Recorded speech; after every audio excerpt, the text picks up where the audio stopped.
For our souls and health, she muttered hastily to the two combatants, "Stop it, you two." Encased in mud, neither Luke nor the princess heard Hala's anxiously whispered warning. One of the men leaned to his right, spat something out between his beard and commented, "Servants not supposed to fight back, boys." "Doesn't seem proper somehow," his companion agreed. "Besides," the first man added, "fightin' in public's against the town decrees, ain't it?" "That's right," another man concurred. "Maybe we can straighten 'em out before the night troop takes 'em in. Be doing 'em a good turn." He called down to Luke. "Hang in there, young fella. We won't let her hurt you." Grinning and chuckling among themselves, the five stepped down off the walkway. Finding herself providently ignored by all concerned, Hala slipped back into the shadows. "Is there anything we can do, madam?" a voice said into her ear. She jumped. 3PO jumped. "You've no right scaring me like that, you refugee from a scrap shop."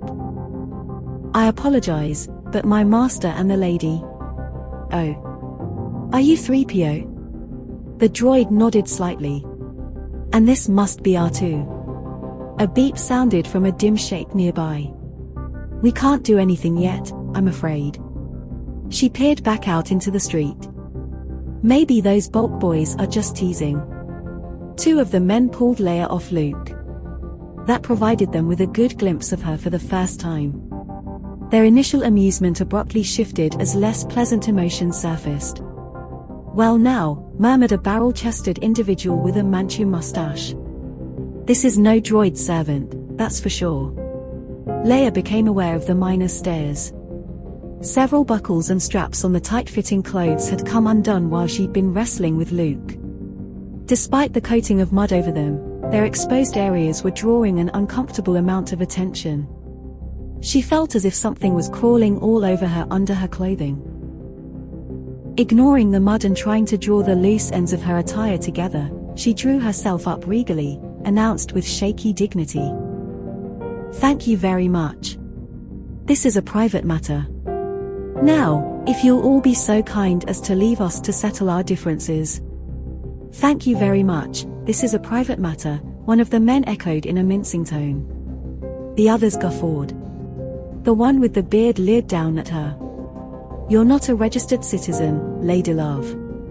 He indicated her shoulder. "No name tag, nothing.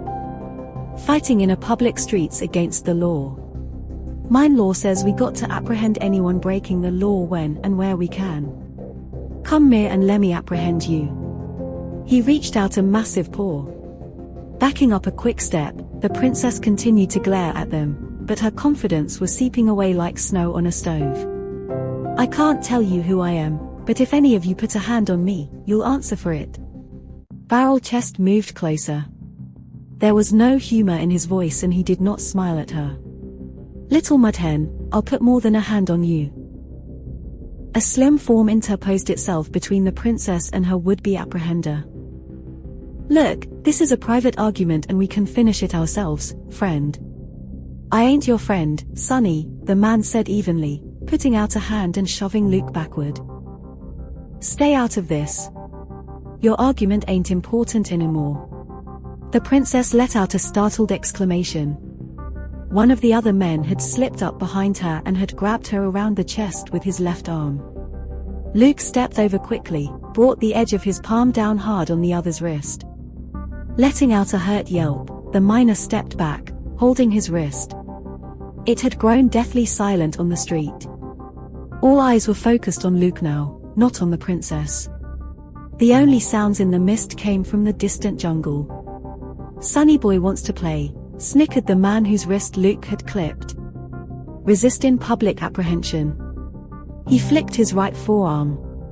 There was a clicking sound and a double-bladed stiletto slid out from under his coverall sleeve. The flat of the blades lay flush against the back of his fist. Faded light from the shielded tavern windows reflected ominously off both blades as the man started moving in a low crouch toward Luke. The princess said nothing, just stared. So did Hala, 3PO, and R2 from the safety of the shadows. "Come on, Sonny," the man urged, gesturing with his unarmed hand for Luke to approach. Then he flicked the weapon, and twin blades flashed out of his empty sleeve. He kicked his right leg, then his left. Double blades protruded from each boot sole. "Come on, let's dance. I'll make it last." Trying to watch all 8 blades at once, Luke tried to distract his attacker. "The lady and I were discussing something. We don't need any outside involvement." "Too late, Sonny," the man grinned. "You and I are involved, now." His companions were watching and chuckling, occasionally nudging one another. They were obviously enjoying every second of the action. Jumping forward, the knife wielder swung at Luke with his left hand, followed up the miss as Luke moved back with a spinning side kick, then swung around in an arc, reaching with his right hand. The double blades made whooshing sounds in the thick, damp night air. "We don't want any trouble," Luke declared, his hand moving reluctantly to the pommel of his lightsaber. "In a couple of minutes you won't have to worry about it," his assailant assured him. He dove with a yell toward Luke, who dodged both kicks and arm swings agilely. "Look out, Luke," the princess shouted, too late. One of the other men had come up behind Luke and now pinned both arms to his sides. The knife wielder was approaching leisurely, the smile gone from his face, making entwining motions with his fists. The blades gleamed like his eyes. "Fancy dancer, ain't you, boy? I'm tired of chasing you." "Do him slow, Jake," one of the onlookers advised. "Wise mouth kid." "I said," Luke began, keeping his eyes on those nearing, weaving blades even as his right hand moved to his waist again, "we don't want any trouble." He pushed the stud on the hilt of the saber. Activated, the backward-pointing meter-long beam of blue energy materialized straight through the right thigh of the man holding him. Howling, the man let go of Luke and dropped to the ground, clutching at his leg. Knife wielder froze for a moment, then started forward. With the saber, Luke described an intricate series of interweaving arcs and circles in the near darkness that caused his attacker to hesitate. A steady moaning came from the man on the ground. Luke lunged at the knife artist, just enough to make him retreat. "All of you, now, clear off." Instead of clearing off, the grim-faced quartet exposed more blades and other hand weapons. They began maneuvering to encircle Luke, staying just out of range of that darting, lethal beam of light. Leia evened up the odds by leaping on the back of the man nearest her and clawing at his face. The 3 remaining men continued to probe at Luke with their own weapons, testing his speed and reflexes with professional acumen, talking among themselves and comparing notes on Luke's abilities while planning the best way to take him. If they were waiting for their 4th companion to join them, they'd be disappointed. He had his hands full with the princess, who was cursing them at the top of her lungs. Hala was looking on anxiously when movement further up the street drew her attention from the fight. A knot of efficient figures clad in black and white armor was moving at a fast trot toward the tavern. From the approaching Imperials she looked back to the stalemated battle. One man lunged at Luke from behind. Luke jumped above the charged prod the man was wielding and swung downward simultaneously. Off came a hand, cut and cauterized neatly at the wrist, to land in the mud and lie there smoking slightly. The man fell backward, speechless, staring at his carbonized stump. The troopers were close now. Hala left her hiding place and, gesturing for R2 and 3PO to follow, slunk off down the accessway between the buildings, vanishing into the night. After a second's pause to see they could do no good by getting themselves captured, the 2 droids followed. Both remaining assailants continued to stalk Luke, more cautiously now. Having dispatched her single opponent with judicious pressure in the right place, the princess was looking to take on another when something sunbright and loud exploded in their midst, stunning everyone. They all turned, blinking against the lingering glare, to see a number of energy rifles focused on them. "Put up your weapons," the sergeant in charge ordered them sharply, the angular markings on his armored sleeve showing triple in the dim light. Matching marks crossed his helmet. "You are remanded to custody, in the name of the Emperor, for fighting with weaponry in a public place." As soon as the miners had retracted or otherwise holstered their various weapons, Luke shut off his saber. 2 troopers came around and collected the small arsenal. The princess noticed her one victim recovering consciousness and kicked him soundly. "You there, stop that," the sergeant ordered. "Sorry," she replied sweetly. They were marched through the town under armed convoy. Luke took the opportunity to study the surrounding structures. Few showed much difference from those they'd already encountered. In a town like this, interchangeability was an economic necessity, he reflected. Those inhabitants who encountered them pressed close to the walls of the buildings and whispered among themselves, pointing from time to time at the unlucky miscreants. The spectators obviously had some idea what was in store for them. Luke wished he did, too.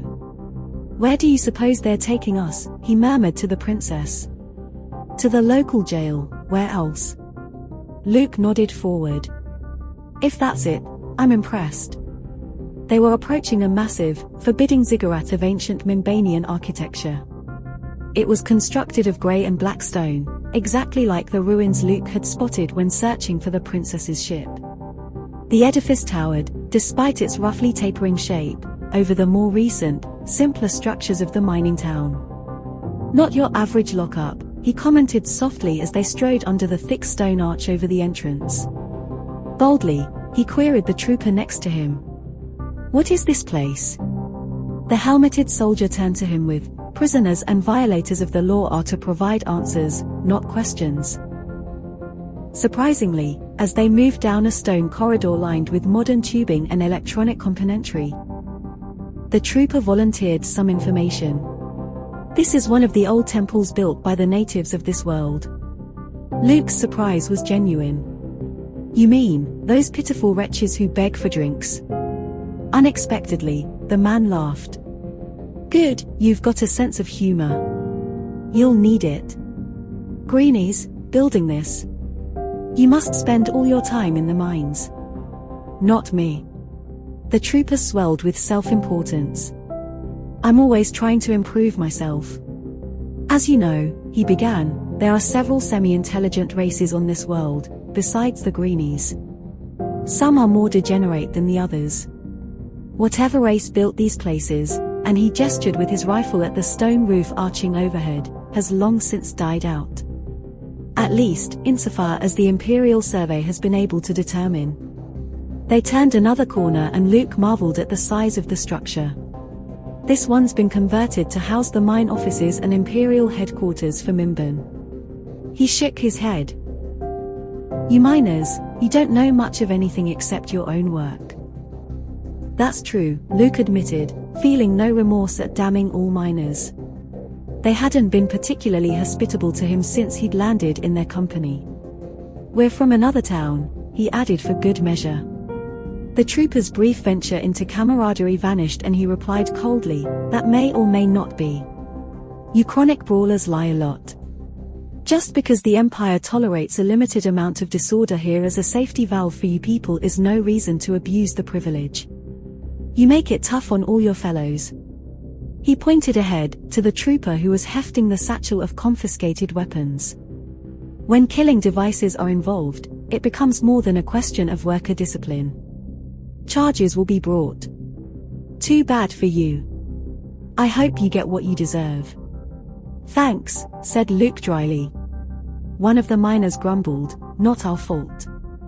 Saberman and the woman led us on." "Shut up, you," ordered the sergeant. "You'll have your own chance to tell your side of it to Captain Supervisor Grammel." That caused both Luke and Leia to start violently. Grammel was the man Haller had warned them about. "Perhaps he'll be generous," the sergeant went on philosophically. "Good workers are difficult to get here. He may leave you most of your fingers." "I wish we'd asked Haller more about this Grammel," Luke murmured. "Yes, Haller." The princess sounded discouraged. "She didn't break her back trying to save us, did she?" "What could she do?" Luke countered, "against Imperials?" "You're right, I guess. But I would have thought she'd try something." Leia shrugged. I suppose I can't blame her for saving herself. At least 3PO and R2 got away, Luke added softly. Hey, any more chatter back there and I'll take off some digits myself, the sergeant warned. How would you like to bury yourself under 4 feet of mud for about an hour? The princess snapped.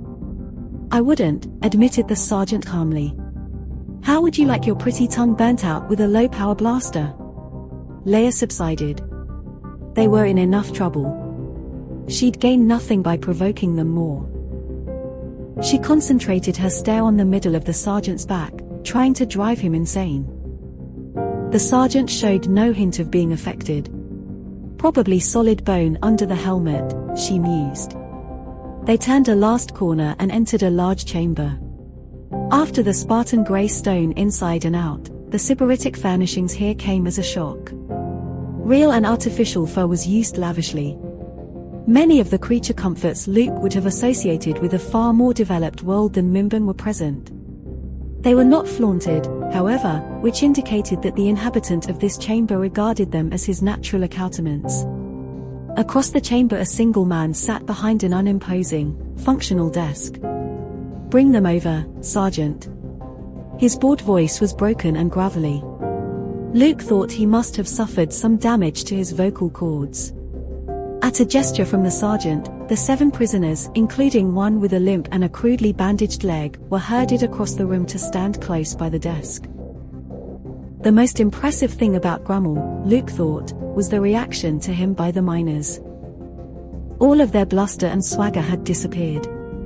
They stood staring at the floor, the walls, each other, anywhere but at the man behind the desk. Feet shuffled uneasily. Without seeming to stare, Luke tried to see the personage who inspired such respectful subservience from hardened men like the 5 miners. Grummel had his head buried in his hands as he studied some paper. Finally he rubbed his eyes, folded his hands and leaned his elbows on the desk as he surveyed them.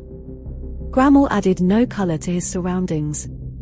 His face was eggshell pale, and the image of the Imperial officer was tarnished further when he stood to reveal a modest paunch curving gently from beneath his sternum like a frozen waterfall of suet, to crash and tumble somewhere below the waistline in a jumble of uniform. The silver and grey uniform itself was spotless and neat, however, as if in an attempt to camouflage the belly beneath.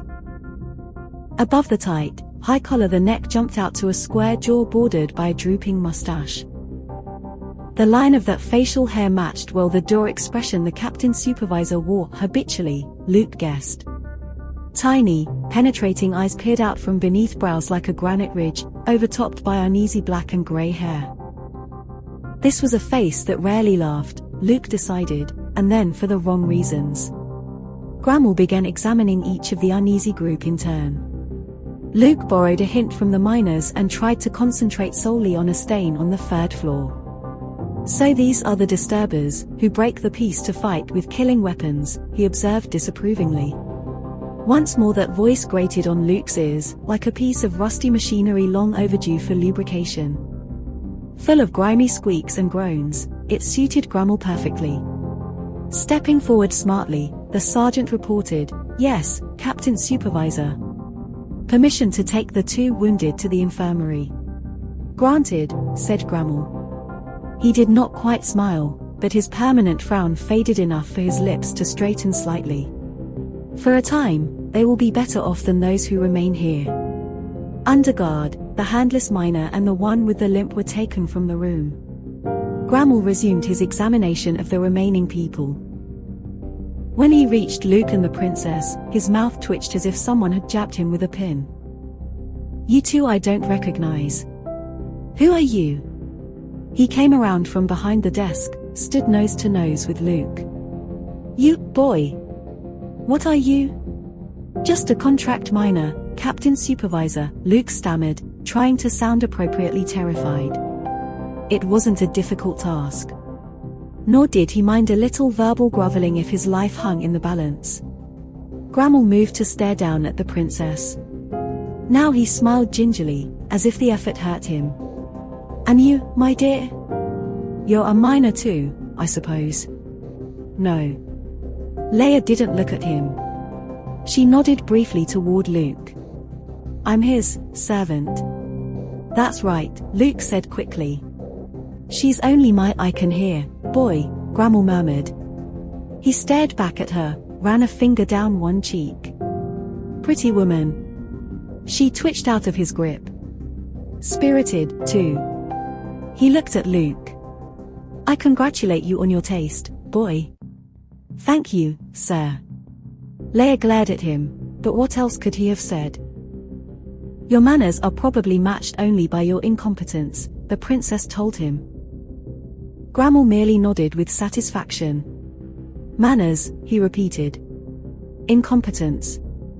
Odd way for a servant to speak. He barked at the sergeant, standing stiffly at attention nearby. What identification did you find on these two? Identification, Captain Supervisor.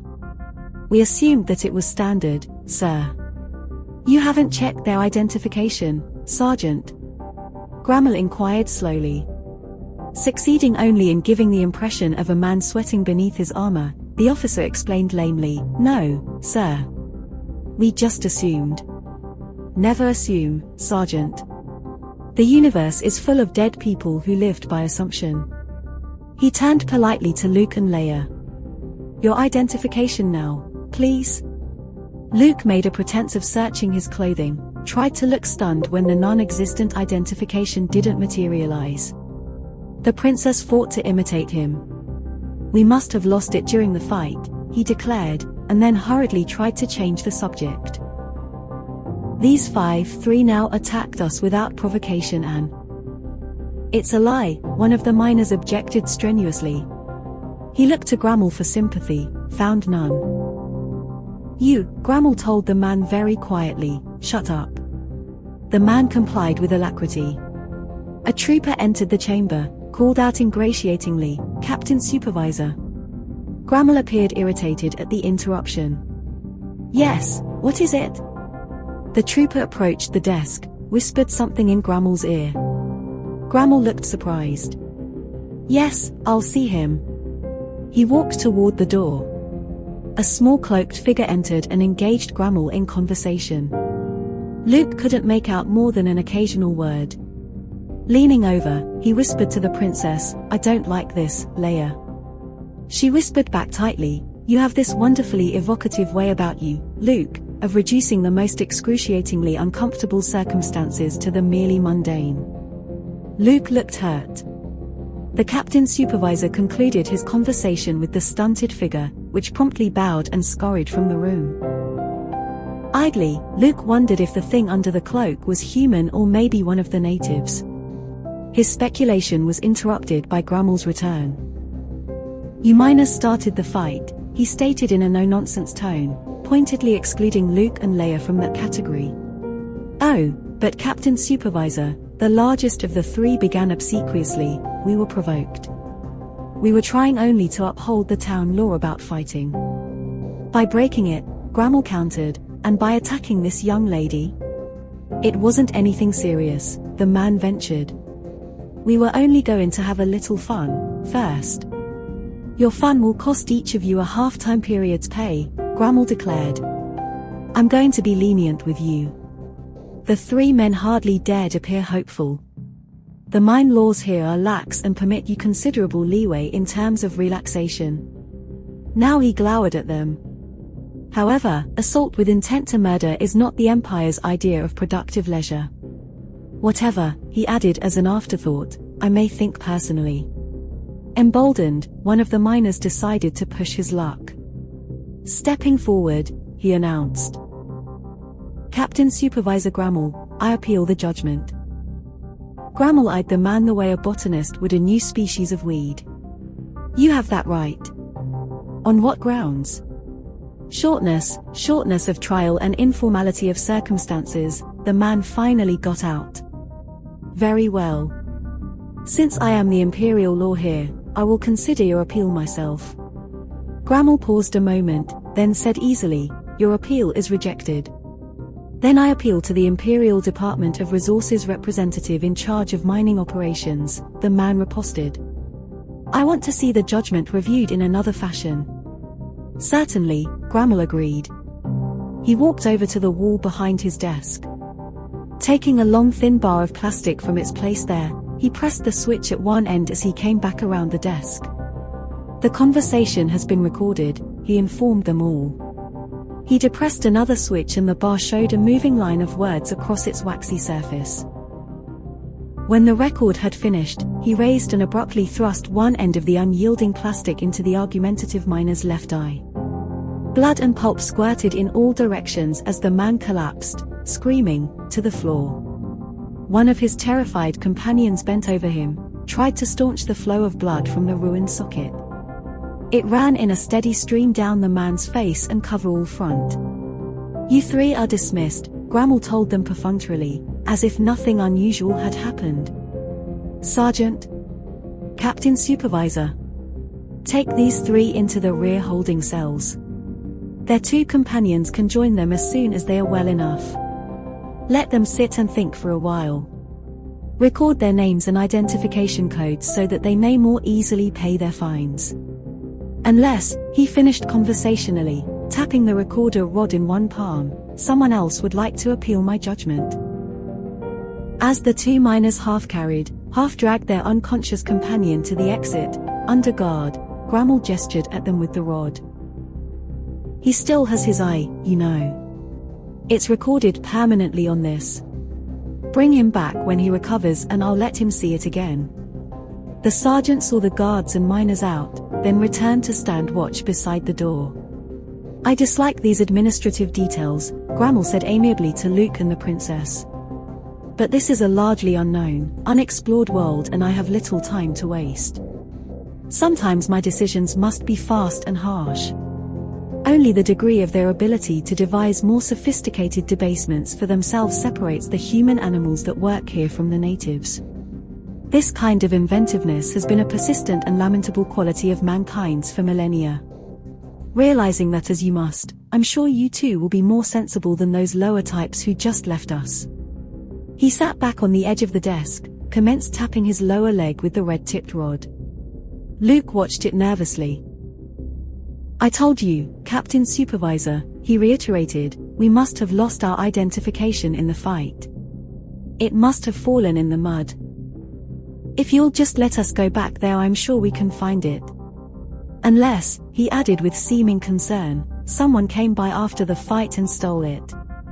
"Oh, I don't think any of our hard-working citizens would do that," Grammel commented, turning away. He looked sharply back over his shoulder. "In fact, I don't think it's lying there either. I don't think you two had any identification to lose.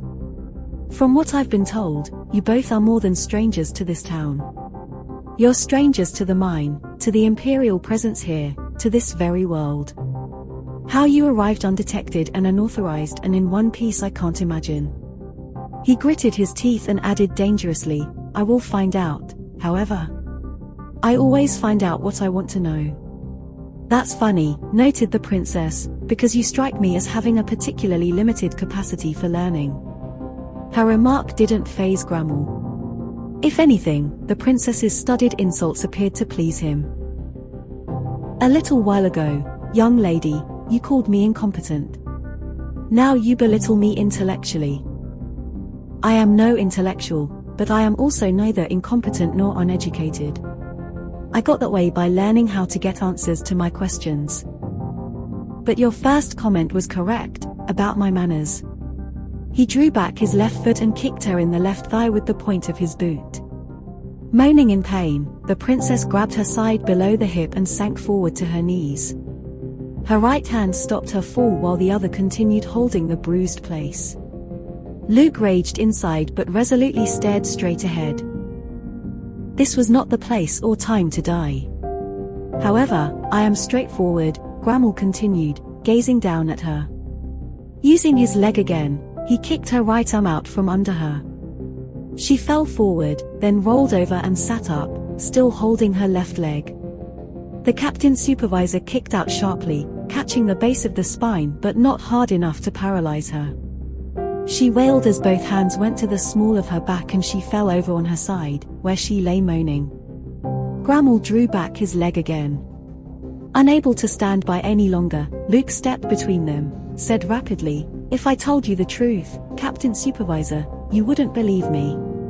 That offer was intriguing enough to cause Grammel to forget the princess for the moment. I'm always willing to listen, young man. Luke took a disconsolate breath, looked downcast. We're escaped criminals from Secapus, he confessed painfully. We're wanted there for extortion and blackmail. He indicated the prone form of the princess. The girl's my partner-in-law. We made the mistake of compromising some people who turned out to be more important than we thought. We're not very important criminals, but we managed to get some very important people mad at us. He stopped. Go on, urged Grammel noncommittally. Secapus still maintains the death penalty for many crimes, Luke continued. It's a hectic, private enterprise-style world. I know all about Secapus, the captain's supervisor snapped impatiently. Luke hastened to go on with his story. We stole a small lifeship. We'd heard about the small colonies on 12 and 10. So you tried to flee there, Grammel interjected. Logical enough. In hopes of finding a way to gain passage out system, Luke finished rapidly. His enthusiasm was honest, because Grammel, at least so far, hadn't rejected the story out of hand. We even, he added for good measure, went so far as to consider joining the rebels if that would help us escape prosecution. You'd both make pretty pitiful traitors, Grammel observed. The rebels would have sneered at you. They don't enroll criminals in their ranks. Odd, since they're all technically the worst sort of criminals. Anyone can see by looking at you that you'd never be accepted by them. Fortunately, the princess was in too much pain to snicker, Luke knew. I happen to think that your story, young man, though plausible, is a cleverly crafted falsehood. Luke went cold inside. But it could be true. If that's the case, if you are what you claim to be, we might even manage to bend the laws a little for you. I admire ingenuity in others. We might even find something for you to do here on Mimban. The Empire has many malcontents working in the mines. You've already encountered 5 of them. Of course, he concluded, I could always return you to Secapus for prosecution there. Oh no, Captain Supervisor! Luke cried, dropping to his knees and clutching desperately at Grammel's trouser legs. Please don't do that. They'll have us executed. Please, we'll work till we drop, but don't send us back there. He was sobbing openly now. Get off my boots, Grammel ordered disgustedly. As Luke backed away obediently, the captain supervisor bent to brush at his pants where Luke had touched him. Wiping tears conjured with difficulty away from his eyes, Luke tried not to appear too hopeful as he regarded Grammel. The princess, meanwhile, had shifted to a sitting position. She was still rubbing the small of her back with one hand, carefully avoiding Grammel's gaze. As I stated, everything you've told me is possible and unlikely, the captain supervisor went on. He eyed Luke in a funny way. There is one thing which does interest me, however. It would be a sign of your good faith if you were honest with me about it. I don't understand, Captain Supervisor, Luke admitted blankly. I am told, Grammel continued, that you have in your possession a small gemstone. Luke froze.